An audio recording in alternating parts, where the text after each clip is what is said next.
venu tout seul.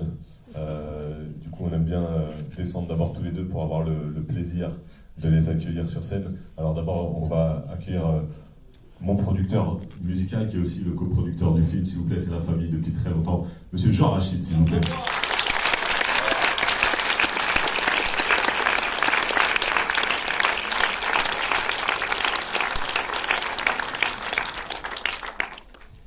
Ensuite, on va accueillir, s'il vous plaît, l'acteur qui tient le rôle de Monsieur Poufara. Faites un maximum de bruit, s'il vous plaît, pour Sofiane Meral.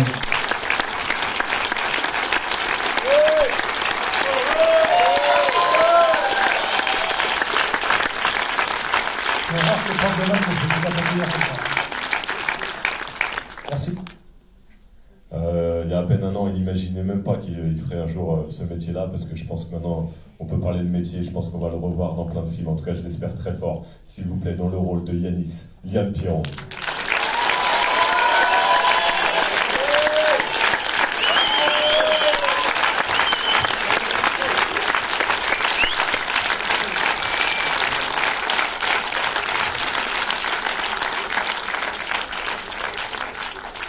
Alors vous le voyez, on est en famille ici, hein, la salle n'est pas immense, même si elle est très remplie. Donc si vous voulez interpeller les comédiens, les réalisateurs, les producteurs, faites-le, levez la main, parlez fort, on vous entend. Interpellez gentiment, il disait, hein, c'est pas...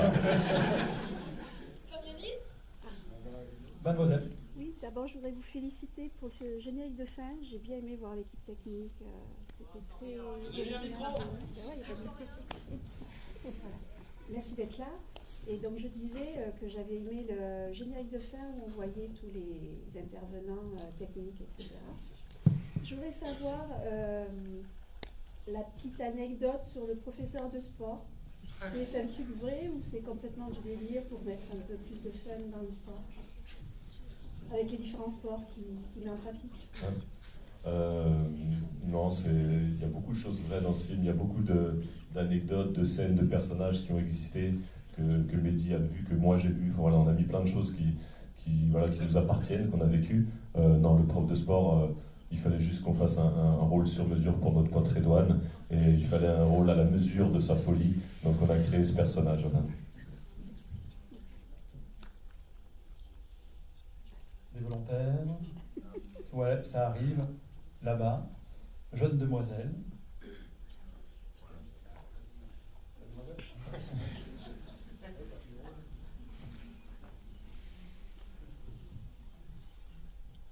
Bah, les blagues, c'est qui les a trouvées?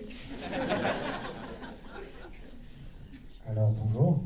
Les blagues, c'est plutôt nous deux. En fait, on a écrit ce film, Fabien et moi. Après, on s'est inspiré évidemment de plein de choses qu'on a connues étant plus jeunes. Mais c'est Fabien et moi, voilà, pour résumer.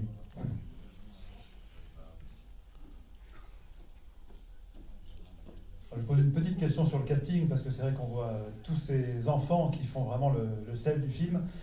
Comment s'est passé le casting? Comment vous les avez choisis? Comment vous les avez trouvés?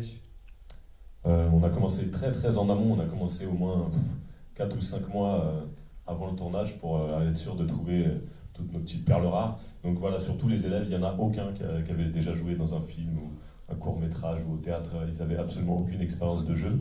On a fait ce qu'on appelle un casting sauvage. C'est-à-dire qu'on a distribué des petites annonces un peu partout dans la ville de Saint-Denis.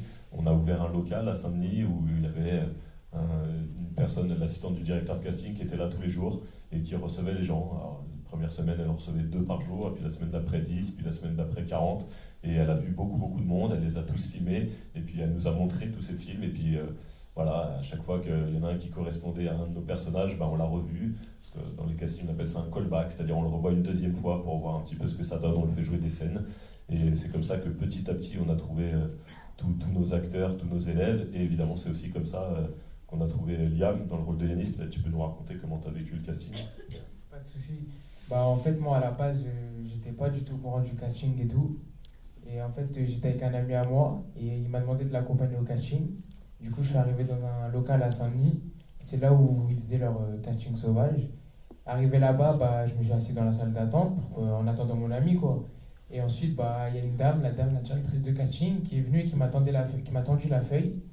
Et moi, je lui ai dit non, je n'ai pas envie de le faire et tout, ça ne m'intéressait pas. Puis elle a un peu insisté et au final, j'ai dit oui. Et après, comme il a dit, ils m'ont revu en callback plusieurs fois et ils m'ont choisi. Hein. Et je les remercie beaucoup d'ailleurs. Bonjour. Moi, je n'en ai pas forcément de questions. C'est juste pour vous remercier d'avoir fait ce film. Comme beaucoup de personnes dans la salle, je pense qu'il y a des enseignants, et je suis enseignant. Et j'ai revécu les années que j'ai passées dans le 9-4. Et merci d'avoir montré ça, qu'il y a des enseignants, malgré tout, qui veulent que nos enfants s'en sortent. Merci de l'avoir montré. Alors, je vais peut-être passer la parole pour répondre à ça au comédien qui ici joue le rôle d'un enseignant dans le film, Soufiane Guérab. Comment vous vous êtes mis dans le rôle d'un enseignant? Vous êtes inspiré d'enseignants que vous avez eus ou vous avez juste écouté très respectueusement ce que vous disaient les enseignants de cinéma qui sont à côté de nous? J'ai déjà écouté les enseignants de cinéma qui sont à côté de nous. Et puis après, ils m'ont présenté un professeur de mathématiques qui enseignait d'ailleurs dans le collège dans lequel on a tourné. Je suis resté quelques jours avec lui dans sa classe. Donc ouais, ça m'a un peu aidé. Et puis voilà, j'ai toujours des souvenirs de mes anciens profs pour lesquels j'ai gardé de très bons souvenirs. Et aussi, ils ont dû garder de très bons souvenirs de moi. Et j'espère qu'ils auront l'occasion de voir le film.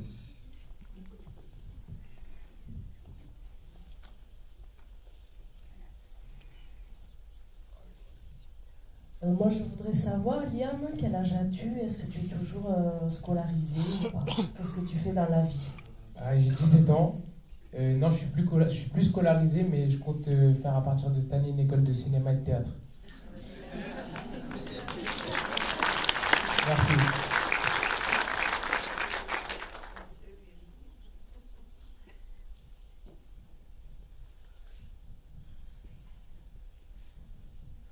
Bonsoir. Je voulais d'abord vous remercier d'avoir fait ce film. Je l'ai trouvé extraordinaire. La BO est géniale. C'est vraiment super. Je voulais vous demander, grand Malade, pourquoi vous avez décidé de faire ce film? Vous avez fait Patient avant qui raconte un peu votre vie. Pourquoi ce film-là? Merci. Alors pendant qu'on finissait le montage de Patient, avec Mehdi, on discutait déjà de notre prochain projet, celui-là, et ça nous est apparu presque évident de faire un film sur l'école. Voilà, on aime bien l'école, c'est quelque chose qui nous intéresse, qui nous préoccupe. Et en plus, il se trouve qu'on a beaucoup aimé tous les deux nos années collège. Mehdi était dans le collège qui est dans le film, moi dans un collège à côté, à Saint-Denis aussi. Du coup, voilà, on avait plein d'anecdotes, on se les raconte très souvent. Et voilà, on s'est dit, voilà, on va faire un film sur un collège aujourd'hui, mais en s'inspirant un peu de tout ce qu'on a vécu. Après, on a beaucoup traîné dans des collèges aujourd'hui pour voir justement comment ça se passait. On a retrouvé évidemment plein de points communs. Voilà, on avait envie de parler de l'école. Sur Patient, c'était vraiment ma vie. Il se trouve que sur la vie scolaire, on n'avait pas décidé de raconter la vie de quelqu'un qu'on connaissait spécialement. On s'est inspiré de plein de choses. Et puis petit à petit, pour le rôle de Yanis, comme il fallait trouver de plus en plus une histoire, une profondeur à ce personnage, un parcours, un vécu, on s'est rapproché de ce qu'on connaissait bien. Et ce qu'on connaissait bien, finalement, c'était la vie de Mehdi. Donc en fait, voilà, le personnage de Yanis, sans que ce soit prévu au départ, ressemble étrangement au parcours de Mehdi. Sauf pour les secs pas à la fin.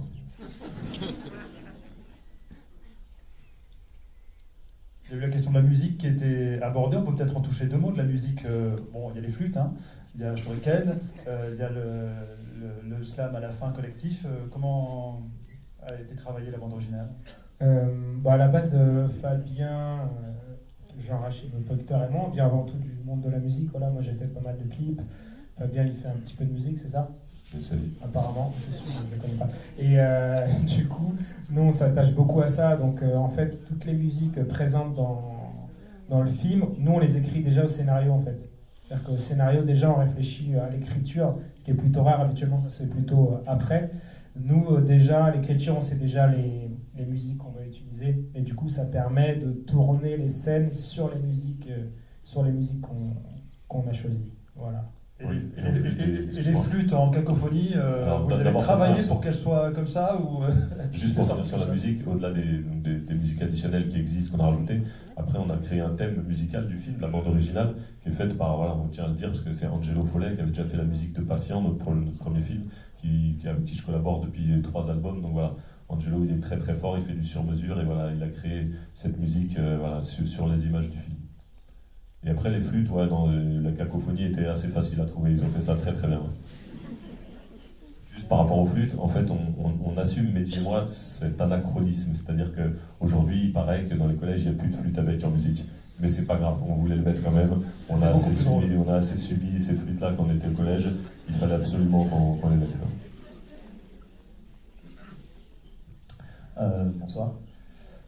Du coup, je vais commencer par dire bravo, moi aussi, parce que c'est un film, lui, comme celui Patient. J'en profite pour parler de deux en même temps. Je trouve qu'il y a une grosse capacité à savoir raconter des histoires, à savoir faire vivre des choses qui sont belles. Donc celui-là, c'est un film qui parle de quelque chose que vous avez vécu avec des gens qui sont réels. Et je voulais savoir si vous avez préféré raconter des choses vécues, ou c'est plus facile de parler de gens que vous connaissez, ou si au contraire, ça va être plus intéressant et vous allez préférer inventer les personnages. Parce que j'imagine qu'il y en a quand même dans ce film, peut-être un ou deux au moins, qui sont complètement fictifs. Oui, il y a quelques personnages fictifs. Après, en fait, quand on a commencé à écrire, on s'est dit qu'il y avait beaucoup de films qui traitaient de ce sujet. Il y avait beaucoup de films où le scénario de départ, c'est quelqu'un étranger à la banlieue, étranger à ce genre de collège qui débarque. Et du coup, nous, effectivement, on s'est dit qu'est-ce qu'on peut apporter de différent là-dedans. Tu vois, c'était un exercice difficile, surtout qu'on sortait d'un premier film qui avait, on a eu de la chance, ça a plutôt pas mal marché.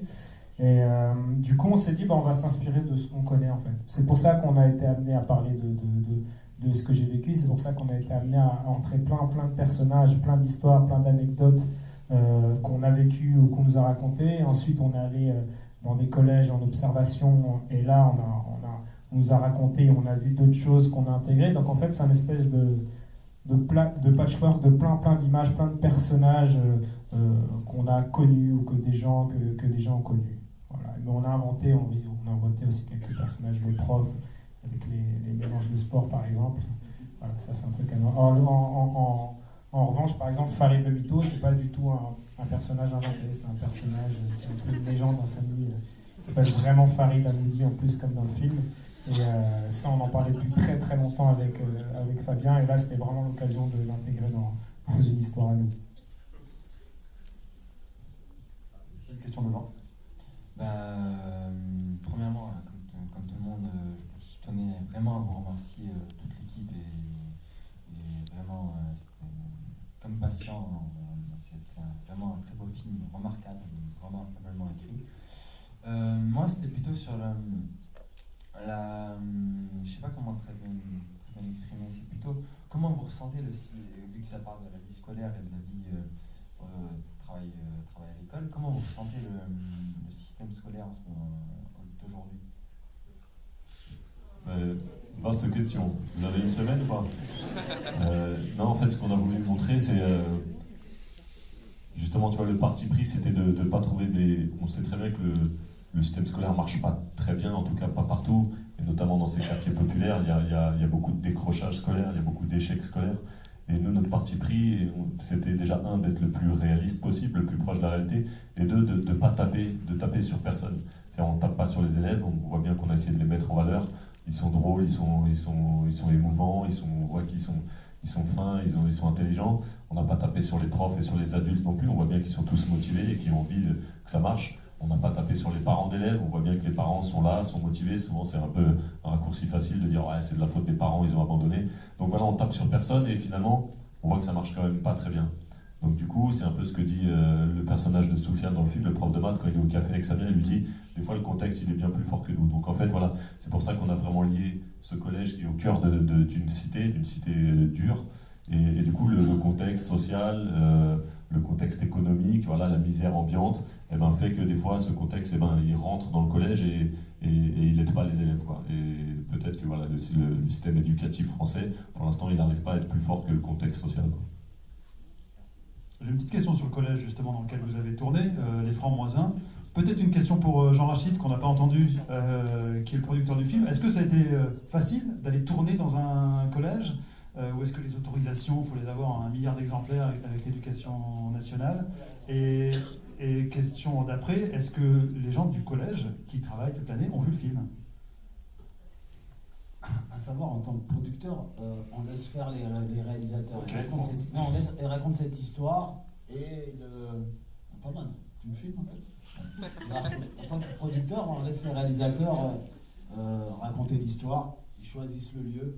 Nous, on est là pour payer, c'est tout. Donc vous avez payé l'éducation nationale? Non, pour payer le tournage. Voilà. Et à savoir, c'est une belle histoire, que c'est vraiment aussi la vie de Mehdi, ce film. Voilà. Comme on le disait tout à l'heure, et son père est vraiment en prison. Et une petite histoire, vous savez comment Mehdi est devenu réalisateur de cinéma? Elle est magnifique cette histoire. Tu peux leur raconter comment tu es devenu? Un jour, son père, il a fait un... Non, c'est une vraie histoire, hein. C'est même pas une vanne, moi je voulais que ça soit une vanne. Son père, un jour, il a fait un cambriolage à l'époque. Il a fait beaucoup d'allers-retours en prison. Et il fait un appartement et il vole un caméscope. C'était pour le vendre. Il rentre chez Mehdi, chez lui, dans la nuit. Mehdi se lève au petit matin et trouve le caméscope. Son père il dit, mais non, j'allais le vendre et tout. Mehdi dit, non, non, papa, tu peux me le prêter. Et grâce à ce caméscope qui appartient à je ne sais pas qui, voilà, Mehdi a pu faire quelques courts-métrages à l'âge de 14 ans, 15 ans, et est devenu réalisateur. Dommage pour la personne qui s'est fait cambrioler, tant mieux pour nous. Alors on a trouvé un bon réalisateur. Voilà, c'est une petite anecdote. Oui, c'est pas mal.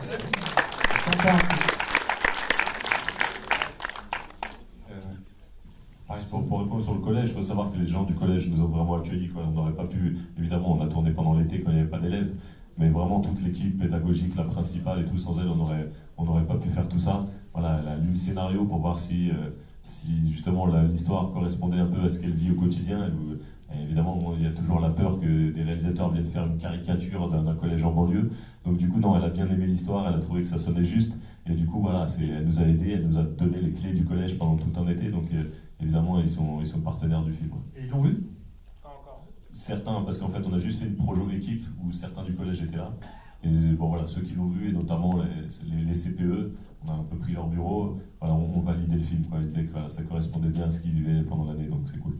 Voilà, pour vous dire aussi que lui, il a un niveau 3e à l'école. Deux, ils ont le niveau bac, ils ont eu le bac, Mehdi et Fabien. Liam a été en première. Et moi, j'ai fait 2 CM1, 2 CM2, et j'ai fait 3 5e. À 16 ans et demi, je ne sais pas une vanne, j'étais en 5e. Voilà, j'étais même avec le meilleur ami, le fils de mon meilleur ami en classe. Alors ça, c'est pas une vanne, c'est vrai. On s'est inspiré de lui, ouais, quand Issa, quand il lui dit t'as 19 ans, t'es en 3e, il y a ton fils qui est à côté, c'est des vannes qu'on lui faisait en général quand on parlait de ça. Donc voilà, on a intégré, c'est grâce à lui. Comme quoi aller au bout de vos rêves. C'est beau, c'est beau. Allez-y, monsieur. Moi, je voulais juste dire un mot.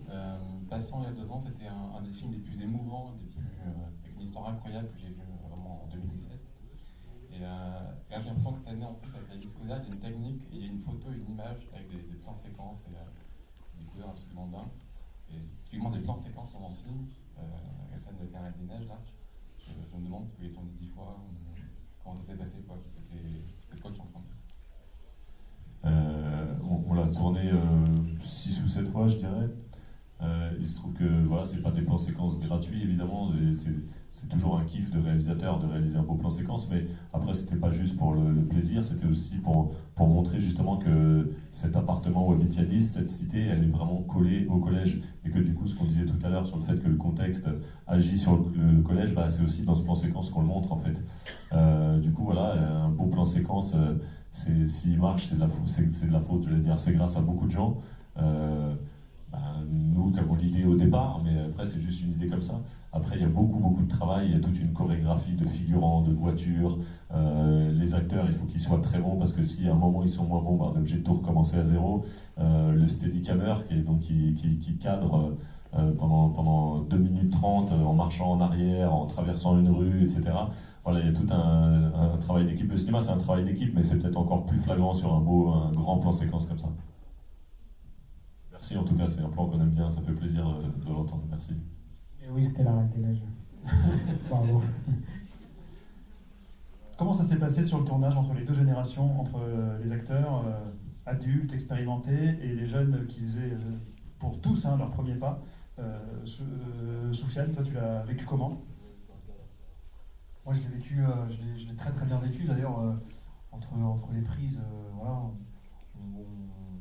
on gardait pas nos postes, mais il y avait toujours ce truc de, voilà, on était avec des jeunes qui connaissaient pas forcément aussi le cinéma, nous on connaissait un peu mieux. Voilà, on était aussi, on gardait on est vraiment resté dans un collège pendant 1 mois et demi, en totale immersion, en gardant même un peu nos postes. Des fois, il m'arrivait de parler avec les élèves dans la classe, entre les prises, mais limite comme un prof, quoi. Et on s'est bien marré, et c'était vraiment magnifique, c'était un super tournage. L'avis de Liane là-dessus, sur le rapport avec les comédiens et avec les autres jeunes. Ouais, bah, déjà avec les autres jeunes, il n'y a aucun problème. Alors d'aujourd'hui, la plupart des jeunes qui ont tourné dans le film, je suis ami avec eux, je les revois, on se revoit souvent et tout. Et même par rapport aux adultes, hein, franchement, si vous voyez Sofiane, je ne sais pas si vous pouvez le considérer comme un adulte. Disons qu'on est pareil, on vient des mêmes endroits, on se complète, c'est parfait. Bonsoir, Cyril de Ciné Passion 34. Alors, bravo pour votre film, j'ai passé un excellent moment. J'avais une question pour chacun d'entre vous. Que ce soit en tant qu'acteur, réalisateur ou producteur, quelle est la partie que vous avez pris le plus de plaisir à faire ou à tourner? Moi, c'est de rapprendre mes tables. Multiplication. Moi, c'est plutôt le pari de refaire un 2e film après Passion. Voilà, et puis là, on va en faire d'autres et j'espère venir un jour tourner à Montpellier. Vous avez une belle région à Sète. Ah, la scène que j'ai préféré tourner. Ah, j'avais pas pris compte. Ah, la plus belle scène, c'est celle qui a un peu inspiré de ma vie, d'une scène que j'ai vécue. C'est la scène de la traduction en arabe. C'est beau, c'est vrai, c'est lui qui nous racontait cette histoire. Là, c'était mon père, en vrai. Voilà, il disait ça à son père, sauf qu'il s'est fait tabasser. Et moi, c'est le plan séquence. Les 2 plans séquences, en fait, celui de